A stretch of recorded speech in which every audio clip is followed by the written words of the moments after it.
بسم اللہ الرحمن الرحیم۔ شب بارات کو صرف یہ 3 کام کر لینا، تمہاری ہر دعا قبول ہوگی، جو چاہو گے وہ مل جائے گا۔ محترم ناظرین، شب بارات کی فضیلت کے بارے میں کون نہیں جانتا؟ یہ بہت فضیلت والی رات ہے۔ اس رات رزق، زندگی، موت کا وقت لکھ دیا جاتا ہے۔ محترم ناظرین، آج میں آپ کے ساتھ 3 ایسے عمل شیئر کروں گا جنہیں آپ نے شب بارات کی رات پڑھنا ہے۔ ان 3 اعمال کو کرنے کے بعد اللہ رب العزت سارا سال آپ کو ایسے ایسے فوائد سے نوازے گا جن کے بارے میں آپ نے کبھی سوچا بھی نہیں ہوگا۔ دوستوں، اللہ رب العزت نے کچھ گھڑیاں، کچھ مقامات ایسے رکھے ہیں جن میں اللہ تعالیٰ کو پکارا جائے، اللہ تعالیٰ کے آگے اپنی فریاد کی جائے تو اللہ تعالیٰ اپنے بندے کی فریاد کو شب بارات کی رات اپنے یہ 3 دعائیں ضرور پڑھنی ہے۔ یہ 3 عمل آپ نے ضرور کرنے ہیں۔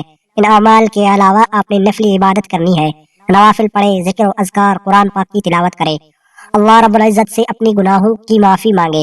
جو بھی عمل آپ کرنا چاہے آپ ضرور کریں، لیکن ان اعمال کے ساتھ ساتھ 3 ایسے اعمال آپ کو بتاؤں گا جن کے کرنے سے اللہ رب العزت سارا سال اپنی رحمت آپ پر موسلا دار بارش کی طرح برساتا رہے گا۔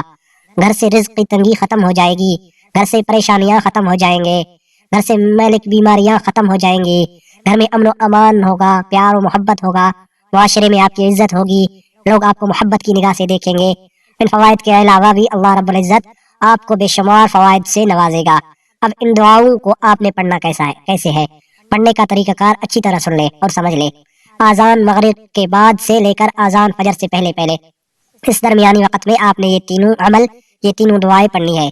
سب سے پہلے آپ نے پیارے آقا سرور کائنات حضرت محمد مصطفیٰ صلی اللہ علیہ وآلہ وسلم کی ذات اقدس پر درود و سلام کا نذرانہ پیش کرنا ہے۔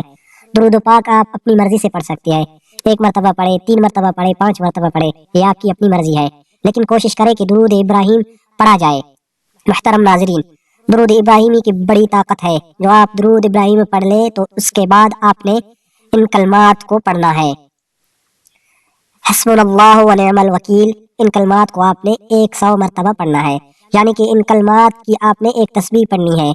یہ آپ نے پہلی دعا پڑھنی ہے۔ جو دوسری دعا آپ نے پڑھنی ہے وہ بڑے ہی مبارک کلمات ہیں، اور ان کلمات کو دعائے یونس اور آیت کریمہ بھی کہتے ہیں۔ ان کلمات کو حضرت یونس علیہ السلام نے مچھلی کے پیٹ میں پڑھا، اللہ رب العزت نے انہیں مچھلی کے پیٹ میں سے آزادی عطا فرمائی۔ آیت کریمہ: لا الہ الا انت سبحانک انی کنت من الظالمین۔ اس دعا کو آپ نے 41 مرتبہ پڑھنا ہے۔ اس دعا کو آپ نے صرف شب بارات کی رات ہی پڑھنا ہے۔ جب بھی آپ کسی پریشانی میں مبتلا ہو، کسی مصیبت میں گرفتار ہو، تو آپ ان کلمات کو کثرت کے ساتھ پڑھنا شروع کر دیں۔ جب ان کلمات کو آپ کثرت کے ساتھ پڑھیں گے تو آپ پر آئی ہوئی مصیبت، آئی ہوئی پریشانی اسی وقت ختم ہو جائے گی انشاءاللہ۔ جو تیسرا عمل آپ نے کرنا ہے وہ عمل ہے سورہ اخلاص کا۔ اب سورہ اخلاص کی فضیلت میں اپنی 12 ویڈیوز میں آپ کے ساتھ شیئر کر چکا ہوں۔ یہ ایسی مبارک سورہ ہے جس میں اللہ رب العزت کی وحدانیت بیان کی گئی ہے، اللہ تعالیٰ کی تعریف بیان کی گئی ہے، جس میں فرمایا گیا کہ اے نبی کہہ دیجئے کہ اللہ ایک ہے، اللہ بے نیاز ہے، نہ وہ کسی کا باپ ہے اور نہ کوئی اس کا بیٹا ہے، اور نہ ہی کوئی اس کے مقابلے کا ہے۔ محترم ناظرین، آپ جب بار بار اللہ تعالیٰ کی تعریف بیان کریں گے، اللہ تعالیٰ سے مانگیں گے تو اللہ تعالیٰ آپ کو ضرور عطا کرے گا۔ تو آپ نے 21 مرتبہ سورہ اخلاص کی تلاوت کرنی ہے۔ اس کے شروع میں ہی آپ نے بسم اللہ پڑھ لینی ہے، اس کے بعد آپ بنا بسم اللہ کی سورہ اخلاص کی تلاوت کر سکتے ہیں۔ جب آپ یہ تینوں عمل کر لیں، 100 مرتبہ اس دعا کو پڑھ لیں: حسبنا اللہ و نعم الوکیل، 40 مرتبہ لا الہ الا انت سبحانک انی کنت من الظالمین، اس دعا کو پڑھ لیں، اور 21 مرتبہ سورہ اخلاص کو پڑھ لیں۔ تو آخر میں آپ نے پھر نبی کریم صلی اللہ علیہ وآلہ وسلم کی ذات اقدس پر درود و سلام کا نذرانہ پیش کرنا ہے، اور اللہ رب العزت کی بارگاہ میں اپنے ہاتھوں کو اٹھا لینا ہے۔ نبی کریم صلی اللہ علیہ وآلہ وسلم کا وسیلہ دے کر دعا مانگے: یا پروردگار، تجھے تیرے حبیب کا واسطہ میری تمام پریشانیوں کو دور فرما، میری دعاؤں کو قبول فرما، اور مجھ پر اپنی رحمت کی دروازوں کو کھول لے۔ اس طرح آپ نے اپنے الفاظ میں اللہ رب العزت کی بارگاہ میں خصوصاً دعا مانگنی ہے۔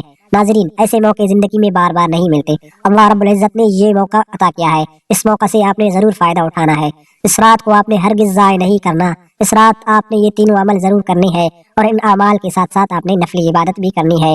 نوافل پڑھے، قرآن پاک کی تلاوت کرے، ذکر و اذکار کرے، وظائف پڑھے، اور اللہ رب العزت کو راضی کرنے کی کوشش کرے۔ جب اللہ تعالیٰ راضی ہو جائے گا تو پھر ہماری دنیا بھی سنور جائے گی، ہماری آخرت بھی سنور جائے گی، اور اللہ رب العزت ہمارے لیے بہترین فیصلے کرے گا۔